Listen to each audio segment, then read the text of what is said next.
সভাপতি মোহাম্মদ সালাউদ্দিন। বিসমিল্লাহির রহমানির রহিম। ছাত্রলীগ আমরা ছাত্রলীগ নেতৃত্বে শেখ হাসিনা নেতা শেখ মুজিব ইমাম গাজ্জালী বিশ্ববিদ্যালয় কর্তৃক আয়োজিত আজকের এই বার্ষিক পুরস্কার বিতরণী নবীন বরণ বিদায় অনুষ্ঠানের সম্মানিত প্রধান অতিথি রাউজানের সিংহপুরুষ, আধুনিক রাউজানের উপকার, রাউজান থেকে পরপর 3 বার নির্বাচিত সাংসদ জননেতা ইমাম ফজলে করিম চৌধুরী এমপি মহোদয়, উপস্থিত আছেন ইমাম গাজ্জালী বিশ্ববিদ্যালয় কলেজ ম্যানেজিং কমিটির দাতা সদস্য, কনফিডেন্স লিমিটেড এর সম্মানিত পরিচালক বাবু রূপম কিশোর বড়ুয়া, উপস্থিত আছেন রাউজান উপজেলা নির্বাহী অফিসার শামীম ওসমান সাহেব, উপস্থিত আছেন রাউজান উপজেলা শিক্ষা অফিসার সাইফুল ইসলাম, আমাদের মাঝে উপস্থিত আছেন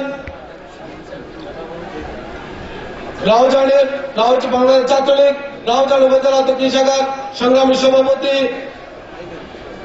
12 নং কিচর ইউনিয়ন পরিষদের সম্মানিত সভাপতি সৈয়দ আব্দুল জব্বার সোহেল ভাই, আমাদের মাঝে উপস্থিত আছেন 8 নং কদরপুর ইউনিয়ন পরিষদের সম্মানিত চেয়ারম্যান তসলিম উদ্দিন, আমাদের মাঝে উপস্থিত আছেন 9 নং 72 ইউনিয়ন পরিষদের সংগ্রামী চেয়ারম্যান জনাব রুকন উদ্দিন, আমাদের মাঝে উপস্থিত আছেন ইমাম গাজ্জালী বিশ্ববিদ্যালয় কলেজের অধ্যক্ষ জনাব ইদ্রিস সাহেব, উপাধ্যক্ষ সরোয়ার কামাল চৌধুরী, মঞ্চের সামনে উপবিষ্ট রাউজান উপজেলা ইউনিয়ন আওয়ামী লীগ, যুবলীগ, ছাত্র ইউনিয়ন নেতৃবৃন্দ, রাউজান ইউনিয়ন পরিষদের ইউপি সদস্যবৃন্দ, রাউজান উপজেলা নেতৃবৃন্দ, সম্মানিত সুধী, আপনারা জানেন দীর্ঘ 2 বছর পর আমাদের প্রাণপ্রিয় নেতা জননেতা ইমাম ফজলে করিম সাহেব আমাদের মাঝে এসেছেন।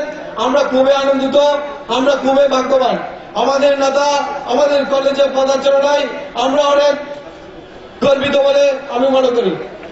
আমি নেতার কাছে দু একটা কথা, উপাধ্যক্ষ সাহেব অনেক কিছু বলে গিয়েছেন, আমাদের অনেক কাছে অনেক কিছু আছে, তারপর আমাদের ছাত্রছাত্রীদের অনেক কিছু ঘাটতি রয়ে গেছে। আমাদের কলেজে মূল ভবন 2 তলায়, গরম কাজ আসলে ক্লাস করার উপযোগী এবং বর্ষাকালে ফুটো টিনের ছাদে ক্লাস করা যায় না। বড় বড় শ্রেণীকক্ষগুলো সাউন্ড সিস্টেমের ডিগ্রিতে অনেক ছাত্রছাত্রী ক্লাস নেওয়ার সময় তো মাল্টিমিডিয়া সাউন্ডের খুবই প্রয়োজন। আরেকটা ঘাটতি যেটা হচ্ছে আমাদের ডেভেলপ আনডেভেলপের বিষয়, যেহেতু আমাদের শিক্ষক মন্ডলীরা এদের মধ্যে আসলে এক আছে কিনা আমি জানি না। এখানে তো অনেক বলে গেছেন আমাদের শিক্ষকরা সবাই এক।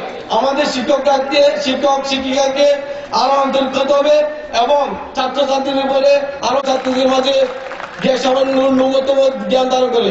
আমি আর সংক্ষিপ্ত বক্তব্য এখানে শেষ করলাম। জয় বাংলা, জয় বঙ্গবন্ধু।